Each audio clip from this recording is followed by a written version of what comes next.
Voice for the people. And my guest today is Professor Iskel Gabesa. We are going to talk about Ethiopian Federalism. Please stay with us.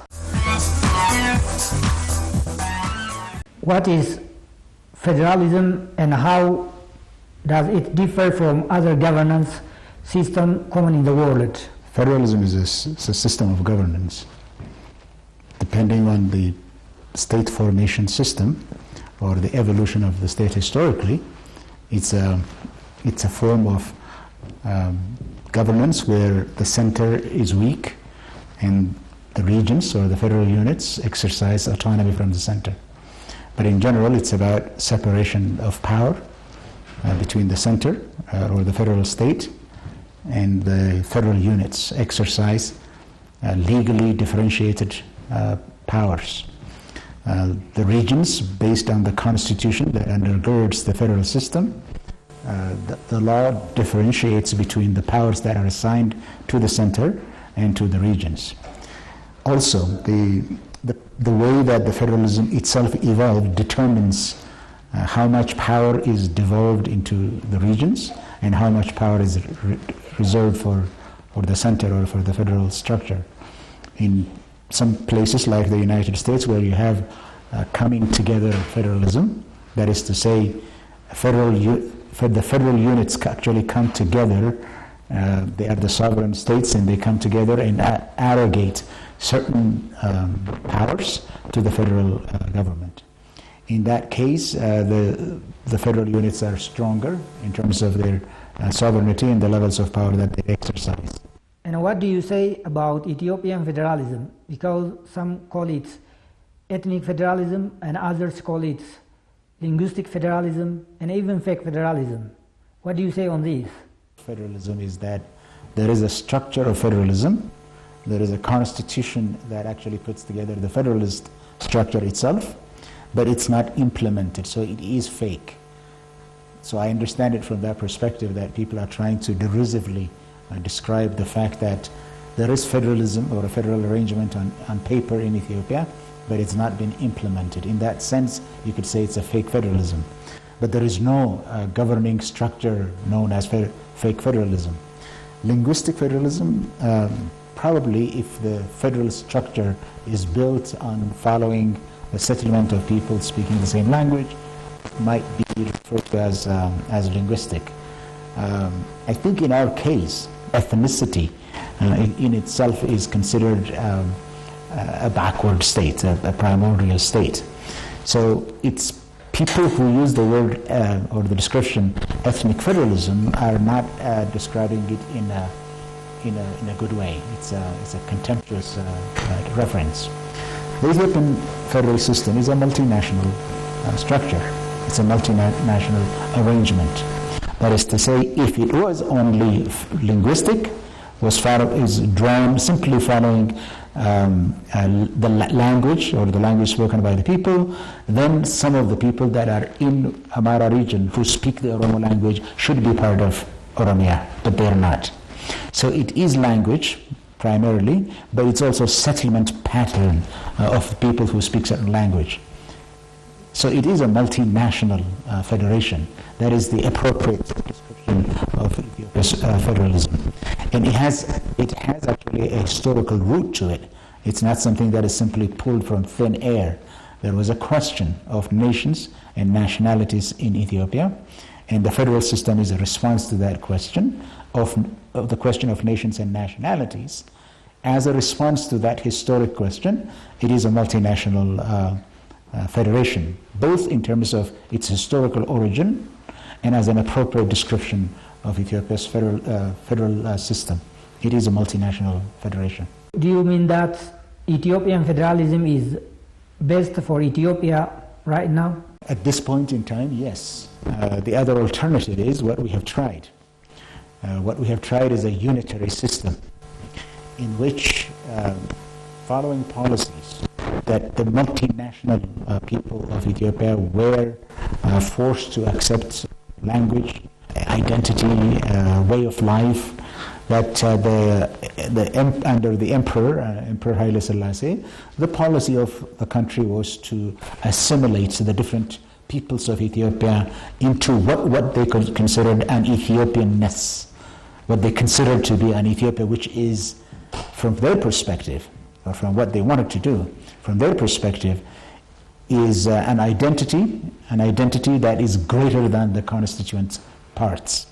What that simply means is that there is an emerging national culture, which happened to be the culture of the Amharic-speaking people.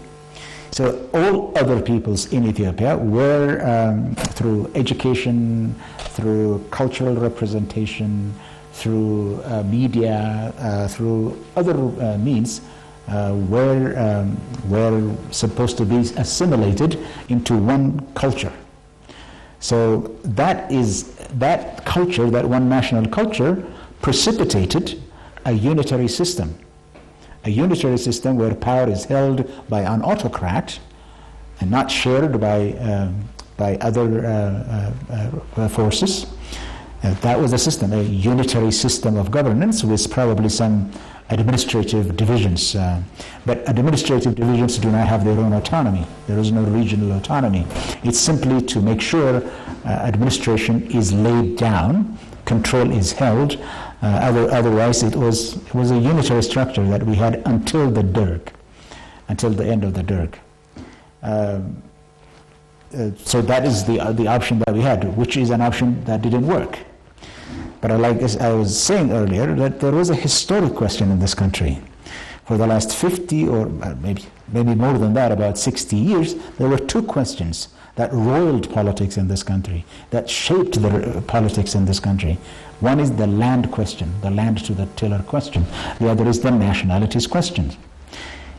If we were to respond to that, the option that we have is the federal structure responding to the specific question of nationalities. In that respect, the federal structure was the most suitable arrangement for Ethiopia to address both the preservation of the country as a whole, as one whole, but also assign some powers to the regions and the nations and the nationalities. According to the Constitution of Ethiopia, the sovereignty lies in the nations. So it's a response. So at this point in time where we stand, over the last 27 years, the multinational federation was a response to a historic question of the Oromo people, of the Somali people, of the Afar people. It was a response to the question of nationalities. Now, in the future, we evolve, we're not the same. In the future, there might come a time when rearrangement of the federal system might be needed, some 30 years, 40 years into the future. But at this point in time, in order to respond to the historic questions of the nations and nationalities in Ethiopia, as far as governance is concerned, even when the consciousness and the identity question of nations and nationalities in Ethiopia is really heightened, at this point in time, multinational federation is the most appropriate governance structure. And some argue that Ethiopian federalism is cause for ethnic conflicts. Do you agree with this? I don't. I don't agree that people as a people, simply people as a people, would want to go to conflict because they live under a federal structure. The cause of conflict is economic. The cause of conflict is land. The cause of conflict of any conflict is basically resource. Now the federal structure is new. The borders are porous. They're not well drawn, and even those drawn on the map were not demarcated. So when the change occurred in this country, meaning in the last year or 2 years, when change occurred, when democratization made it possible for people to air their grievances, in the absence of a clear roadmap of where we're going, everybody was jockeying for power, for gaining control over resources. Those are the causes of conflict. If we had a program of transition that was clear, then the jockeying for power that actually leads to conflict would not have occurred.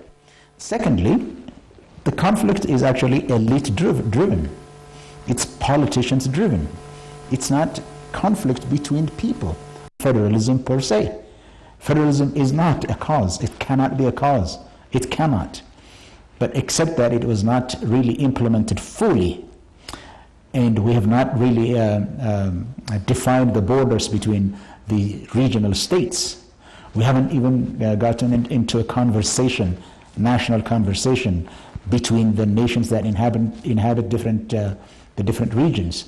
Because of those things, the conflict reducing or conflict prevention mechanisms were not put in place. The state is overstretched to stand between conflicting or warring parties everywhere. So essentially conflict is about competition over power, economic power and political power. There are also ethnic entrepreneurs who are trying to advance private cause, considering everything that they're doing a public charge. Other than that, federalism in and of itself is actually the most appropriate power-sharing arrangement that is suitable to Ethiopia. This is simply bad-mouthing it. So people who do not want federalism to take place, to take root, are assigning that a look at it, that everywhere there is conflict. So let's dismantle the constitution of Ethiopia. Let's dismantle the federal arrangement and go where? Back where? That's the question. Go back to the unitary system that didn't work? I mean, doing the same thing over and over again is the ultimate sign of insanity. So I don't think federalism is the cause of conflict. If there is any who aspires to restore unitary system to this country, do you think that this is achievable? We have done it before, as I was saying earlier. What was the result of the policy of assimilation that was trying to create one nation in Ethiopia out of the many nations and nationalities and peoples in Ethiopia? What was the result? We know what the result is. The result is the creation of liberation organizations all around Ethiopia. The Afar Liberation Front, the Somali Liberation Front, or the Ogaden Liberation Front, the Oromo Liberation Front, the Sidama Liberation Front, the Gambela Liberation Front. That's what it created. A unitary system is not appropriate for Ethiopia. What is appropriate for Ethiopia is a response to the questions. Today, I do not know any liberation organization that is espousing secessionism. None. To some extent, the federal system, the fact that people were able to speak in their own language in their own regions, that they were able to enrich their own cultures in their own regions, has proved that the multinational federation actually works in Ethiopia. What remains to be seen is, what I think is actually appropriate, is that the multinational federation, which gave the cultural space to the nation nationalities, should be extended to the political and economic realm. So that's what I think about the federal system here. Some politicians argue that countries under federal system relatively democratic and peaceful. And do you agree on this?